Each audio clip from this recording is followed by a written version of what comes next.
For King Richard. This is the third episode of my Hall of Fame series, and this time I'm following the legendary Robin Hood into the Sherwood forest.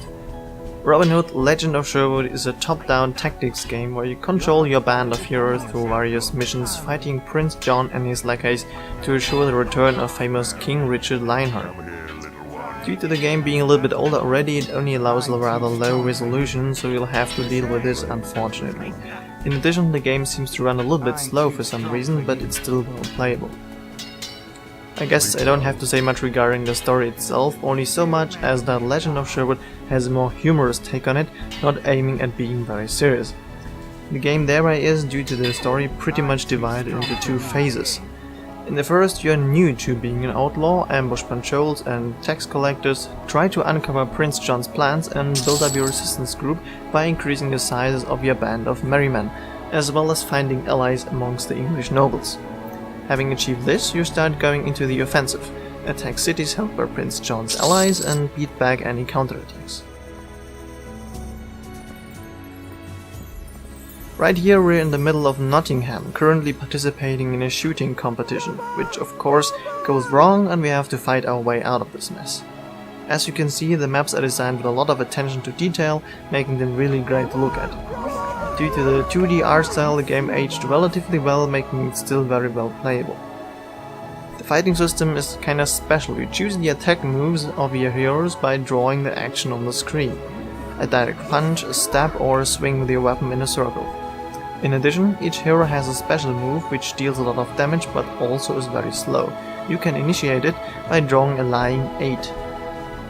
Each character is different, most notably in their weapon loadout, some using swords, other clubs or pitchforks. They also have specific skills, for example tying KO'd enemies, searching them for money or reviving allies.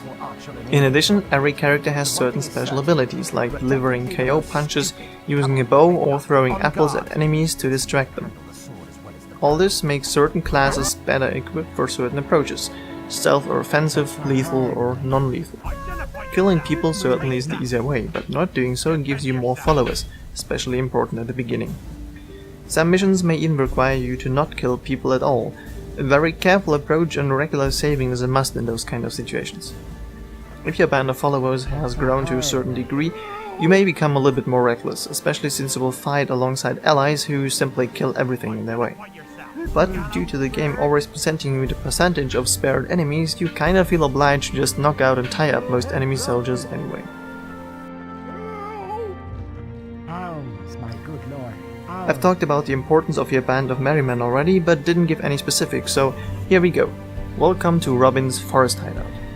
In between missions, you always return here to, for example, stock up on supplies for your abilities.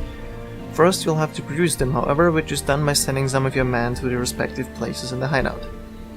Another thing to do in your base is the training of your characters. Yes, every hero can be leveled up to 5 levels of fighting strength, making them far more useful in combat. For this, you need to leave them with the trainer while taking your other guys on a mission. When you return, they will have skilled up.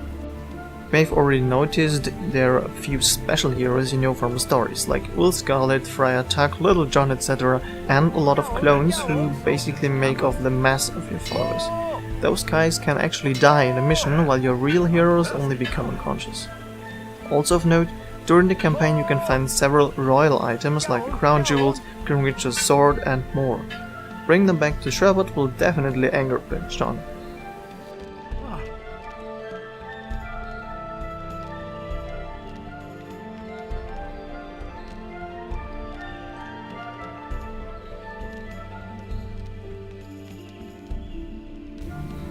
To get the ransom money for the captured King Richard, you will have to do a couple of ambushes on patrols or tax collectors.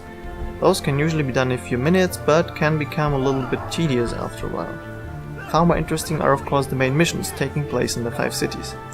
Those range from freeing friends like Will Scout or Friar Tuck, over the already mentioned bow contest, to full-scale sieges later on. You can freely roam around the cities to discover hidden money stashes or items. It's advised to get help from beggars who trade valuable info for money donations. This way, for example, learn about a rich merchant who may have a lot of money hidden away or alternative path to your mission objective.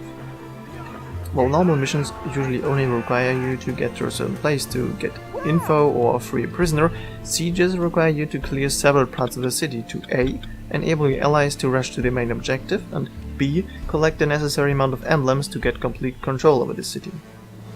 As mentioned before, different approaches are possible, so if you don't want to bother with stealth so much, you can also just send all your men into close combat.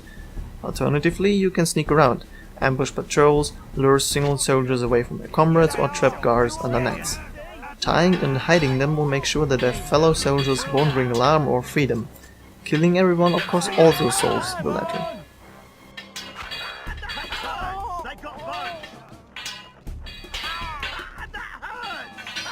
My latest playthrough took me about 11 hours while doing all side quests, collecting everything I could, etc. I spared about 70% of my enemies in the end. The number dropped quite a bit in the last hours with the sieges. For a complete non-lethal playthrough though, I would have probably need to spend a little bit more time with it.